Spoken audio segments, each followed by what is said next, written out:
नमस्कार, आप देख रहे हैं देवनागरी इंडिया न्यूज।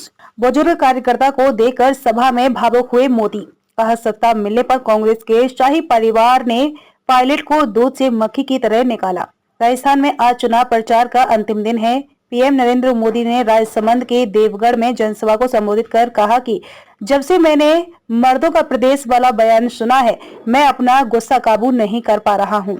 राजस्थान में गुर्जरों का जितना अपमान कांग्रेस ने किया है, वह किसी ने नहीं किया है। राजेश पायलट के बेटे के लिए गद्दार, नकारा, निकम्मा जैसे शब्द उपयोग किए गए। मोदी ने कहा कि एक गुर्जर समाज का बेटा राजनीति में जगह बनाने के लिए संघर्ष करता है, जान लगाता है और सत्ता मिलने के बाद शाही परिवार के शय पर उसे दूध से मक्खी की तरह निकालकर फेंक दिया जाता है। राजेश पायलट के साथ भी यही किया और उनके बेटे के साथ भी यही कर रहे हैं।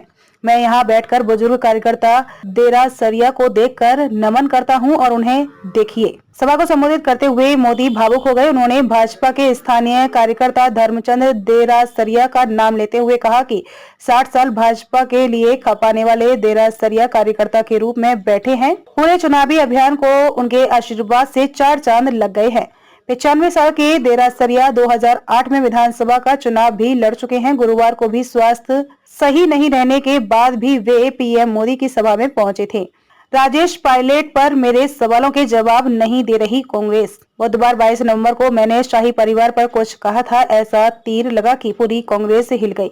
उन्हें पता था कि मोदी ने ऐसी गोली चलाई है कि वह बिना घाव के कांग्रेस का जीना मुश्किल कर देगी। कांग्रेस राजेश पायलट पर मेरे असली सवाल का जवाब नहीं दे रही है। कांग्रेस पूरी ताकत से झूठ बोल रही है कि शाही परिवार ने राजेश पायलट का अपमान नहीं किया। जो सवाल मैं उठाता हूं उसका जवाब दो, बगले झांकते हो। गुर्जरों का जितना अपमान कांग्रेस ने किया है, वह राजस्थान की पुरानी पीढ़ी ने भी देखा है, नई पीढ़ी भी देख रहा है।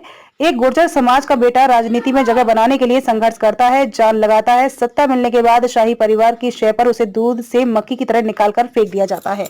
आज देवउठनी एकादशी है, बड़ी संख्या में शादी हैं, इसीलिए इलेक्शन कमीशन ने अपना फैसला बदलते हुए चुनाव की तारीख 25 नवंबर कर दी है। आप ज्यादा मतदान करके इलेक्शन कमीशन की इज्जत बढ़ाएं और पिछले चुनाव से ज्यादा वोटिंग करें। राजस्थान के इस चुनाव में माता, बहनों और बेटियों ने भी झंडा उठा लिया है। मैं देखता ही रह गया। राजस्थान की महिलाएं कांग्रेस सरकार को एक पल के लिए भी बर्दाश्त करने को तैयार नहीं है। राजस्थान ने आज तक इससे बड़ी महिला विरोधी सरकार नहीं देखी है। मैं डंके की चोट पर कह रहा हूँ, देवउठनी एकादशी पर देवगढ़ में कह रहा हूँ, मेरे शब्द याद रखना। गहलोत के मंत्री के बयान पर गुस्से को काबू में नहीं रख पाया हूँ। कांग्रेस के सीएम महिलाओं पर रेप के झूठे मामले दर्ज कराने का आरोप लगाते हैं। मेरा देश तो चरित्र के लिए जौहर करने निकल जाता है। इससे बड़ा गंभीर आरोप हमारी माताओं, बहनों पर नहीं हो सकता। हमारे संस्कार, संस्कृति और परंपरा पर इससे बड़ा आरोप नहीं हो सकता। जिन्होंने ऐसा आरोप लगाया है, ये चुनाव उन्हें सजा देने का चुनाव है।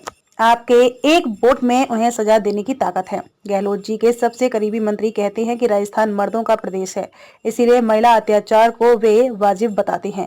जिस दिन से मैंने यह सुना है, मैं मेरे गुस्से को काबू में नहीं रख पाया हूँ।